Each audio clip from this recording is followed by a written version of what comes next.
Ја слушате програмата Низ Светото Писмо.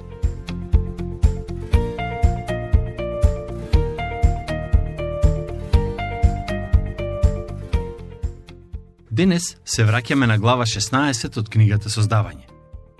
Во неа читаме за верата на Аврам, која беше ставена на тест. И за жал, тој не го положи тестот.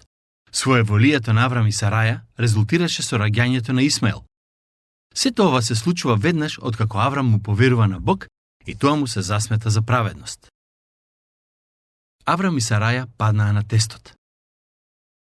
Ке се сетите од минатиот пат дека Сараја му предложи на Аврам да легне со нивната слугинка Агара за таа да им роди дете.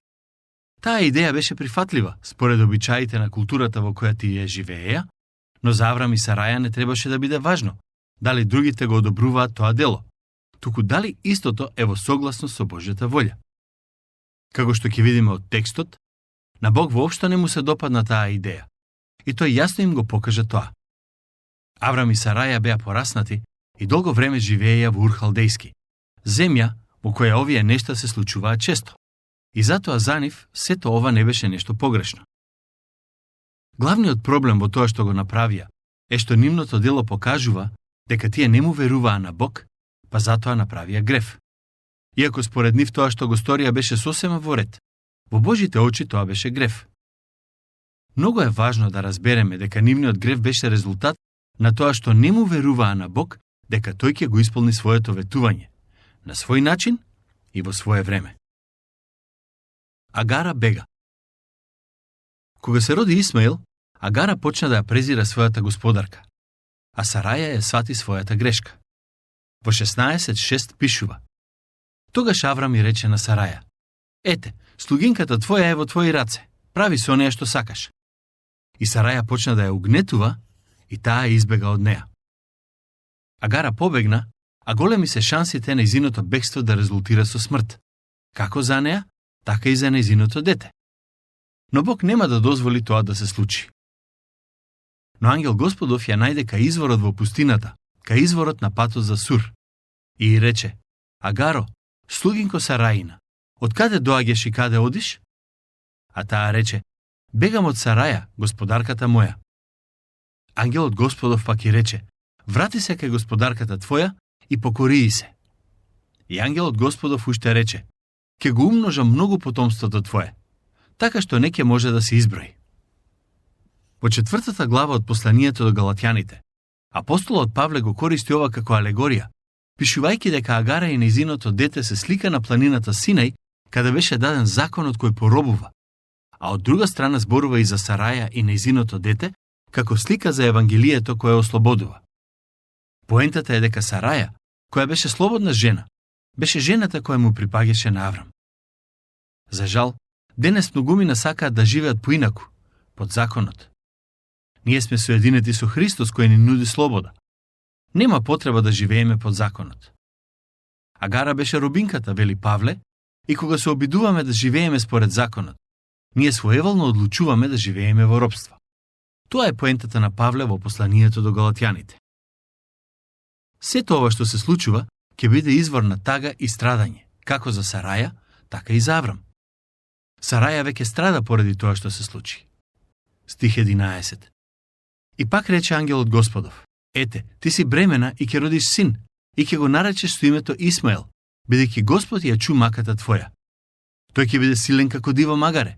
Раката негова ќе се крева против секого, и сечија рака ќе се крева против него, и ќе живее пред лицето на сите браќа своји.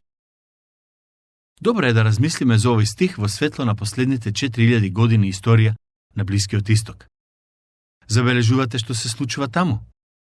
Исмаел е навистина како диво магаре. Народите кои произлега од него со векови живеат во пустината и успеваат да напредуваат. Тоа е исполнување на пророштвото кое Бог го даде на Агара. Народите кои живеат на Блискиот Исток се потомци на Исмаел и тие многу добро го знаат тоа. Тие се синови на Исмаел, а со тоа и синови на Аврам. Стих 13. Тогаш таа го нарече Господа, кој изборуваше: Ти си Ел Рој, Бог што гледа се. Зашто рече: Пред себе го видов Бога и останав жива. Забележете колку е Бог милостив на Агара. Сите околности кои резултираа со оваа ситуација не се случија поради нејзина вина. И затоа Бог ја покажува милост и се грижи за неа. Лично верувам дека во овие стихови изразот ангелот Господов се однесува на Христос, кој отиде да го бара тоа што е загубено. Господ Исус Христос е таков пастир, кој се грижи за оние кои се изгубени и страдаат. И затоа доаѓа кај неа со добра вест. Агара му се обраќа на Господ и му вели: Ти си Бог што гледа се. Ова е нешто сосема ново за неа. Нешто што претходно таа не го знаеше. Во тоа време луѓето имаа многу примитивна идеја и сваќање за Бог. Агара беше воодушевена од тоа што Бог ја гледа. За нас денес тоа не е ништо чудно, бидејќи повеќето од нас знаат дека Бог не гледа. Сепак, тоа не значи дека ние имаме сосема исправно верување во однос на Бог во секој аспект од неговото постоење и дејствување. Ние сме ограничени созданија, за кои е невозможно да го разберат бесконечниот Создател. Како и Агара, и ние не знаеме некои работи за Бог. И всушност, мислам дека едно од нештата кои ќе ги правиме во рајот, во вечноста, е токму тоа. Ќе го запознаваме Бог се повеќе и повеќе. Тоа е најдоброто нешто што може да го постигне секој човек. Да дознае повеќе за својот Бог. Стихови 15 и 16. И му роди Агара на Аврам син, и му стави Аврам на синот свој, кој го роди Агара, име Исмаил. А Аврам имаше 86 години, кога Агара му го роди Исмаил. Глава 17.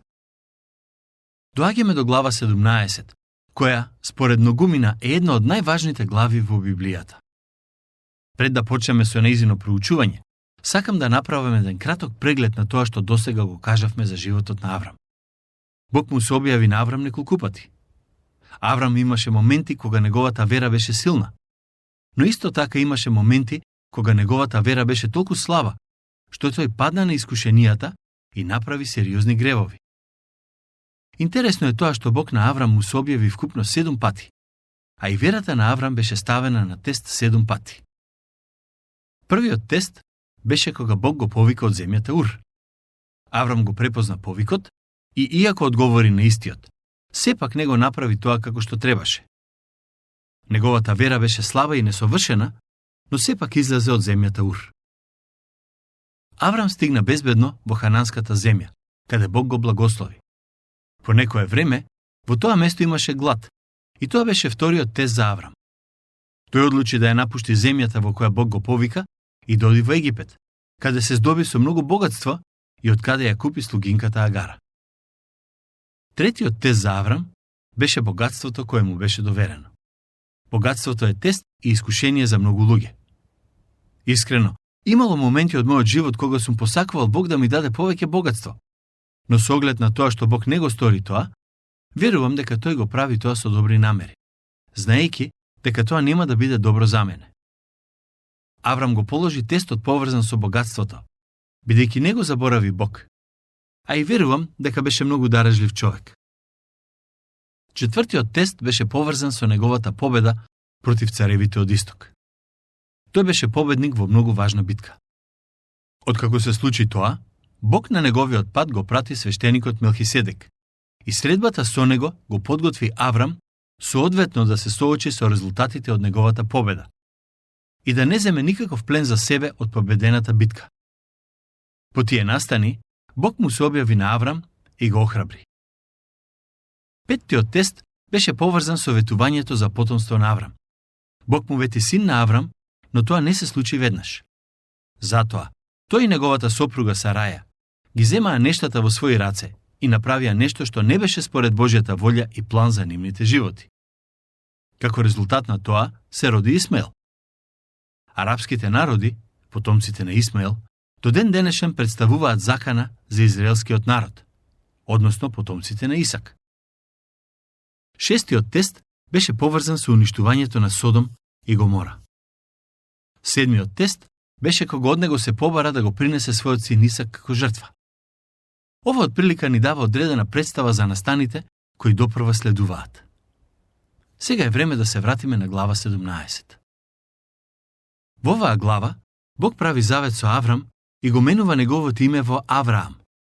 Не само тоа, туку го потврдува и неговото ветување дека ќе му даде син, затоа што Исмаел не е синот кој Бог му го вети. На некој начин, оваа глава е клучна во книгата Создавање, а и една од клучните глави во целата Библија. Божиот завет со Аврам се состои од две важни нешта – семе и земја. Ново име. Во оваа глава, Бог му се открива на Аврам со ново име – Ел Шадај, Бог Семоќен, но исто така му дава и ново име на Аврам. Аврам значи почесен татко, а Авраам значи татко на мнозина. Проучувајќи оваа глава, покрај другото треба да ни стане јасно дека Исмаел не е синот кој Бог му го вети на Аврам. Аврам имаше 99 години. Размислете за ова. Аврам имаше 86 години кога му се роди Исмаел. Дури 13 години подоцна, Бог му се објавува, а Исак се раѓа една година подоцна. Аврам имаше 99 години кога му се јави Господ и му рече: Јас сум Ел Шадај, Бог Семоќен, чекори по мојот пат и биди непорочен, и ќе склучам завет. Во оваа глава, зборот завет се користи 13 пати. Ако нешто се повторува 13 пати во само 27 стихови, тоа мора да е многу важно. Бог вели: и ќе склучам завет меѓу мене и тебе. И многу, премногу ќе те размножам. Ова е петтиот пат како Бог му се објавува на Аврам.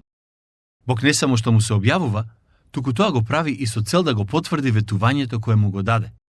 Што по автоматизам значи дека Исмаел не е исполнувањето на тоа ветување.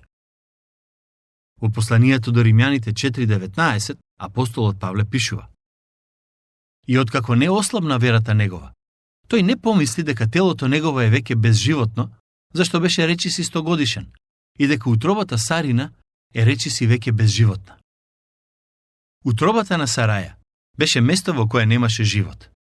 Но Бог направи чудо и токму од нејзината утроба се роди ветениот син. Бог ќе даде живот таму каде што долго време немаше живот. Тоа е неговото ветување за Аврам.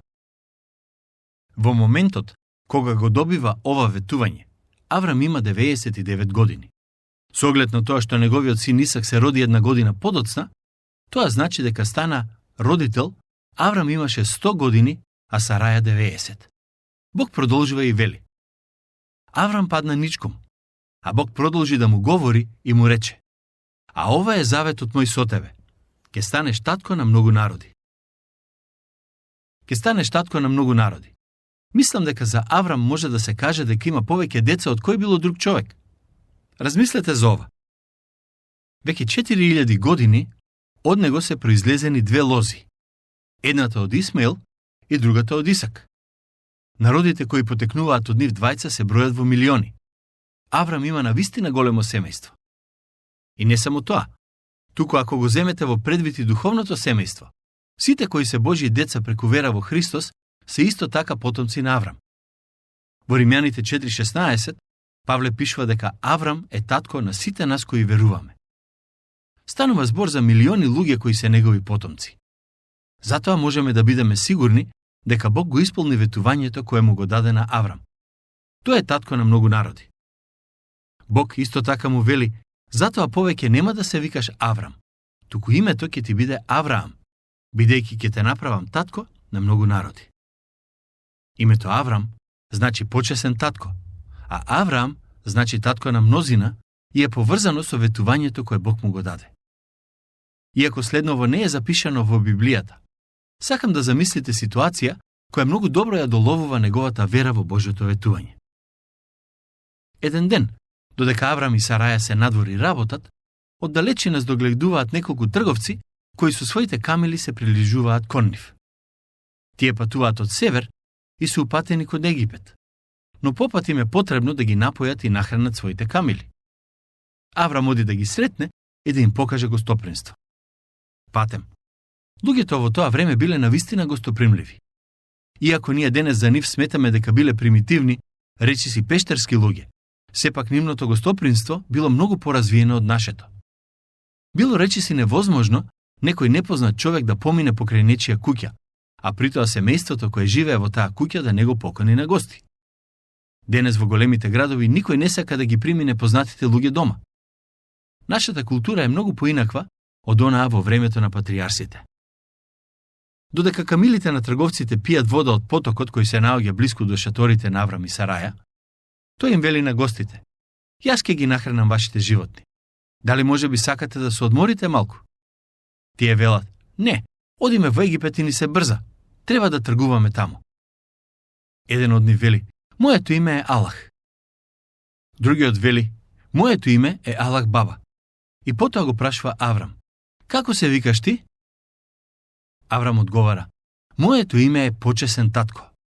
Гостите го прашуваат: "Машко или женско?" Аврам одговара: "Се уште немам деца, но моето име е Аврам, што значи Почесен татко."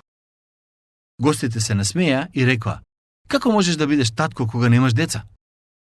Со тоа разговорот заврши и тие се упатија кон Египет. Истите гости се враќаат кај Аврам 6 месеци подоцна. Тој повторно излегува да ги пречека и тие со подсмевање му велат: "Здраво, Почесен татко." А Аврам им одговара: "А, не, моето име веќе не е Почесен татко, туку татко на мнозина." Гостите му велат: "Сигурно ти се родија близнаци." Авраам им вели: "Не, се уште немам деца." Гостите се насмеја и откако си отидоа почнаа да се шегуваат на негова сметка.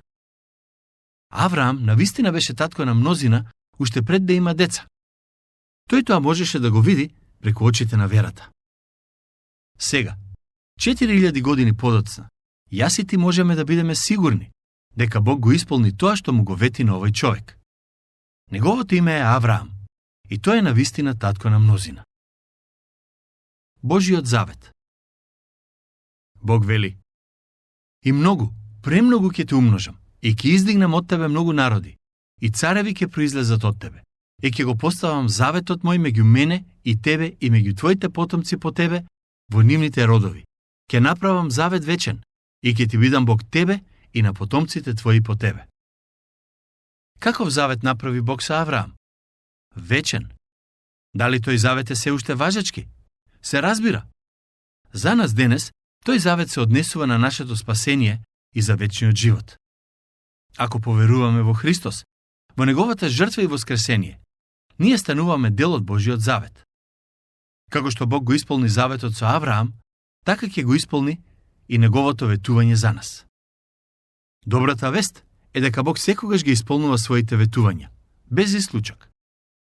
Следниот пат ќе продолжиме да размислуваме за заветот помеѓу Бог и Аврам.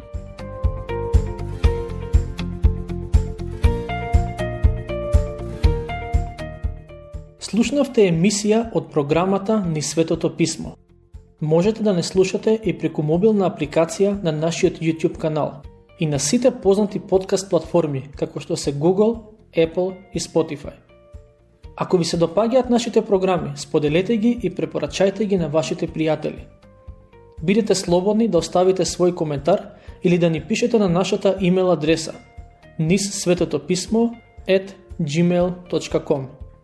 Следете ги нашите страни Низ Светото Писмо Македонија на Facebook и Instagram.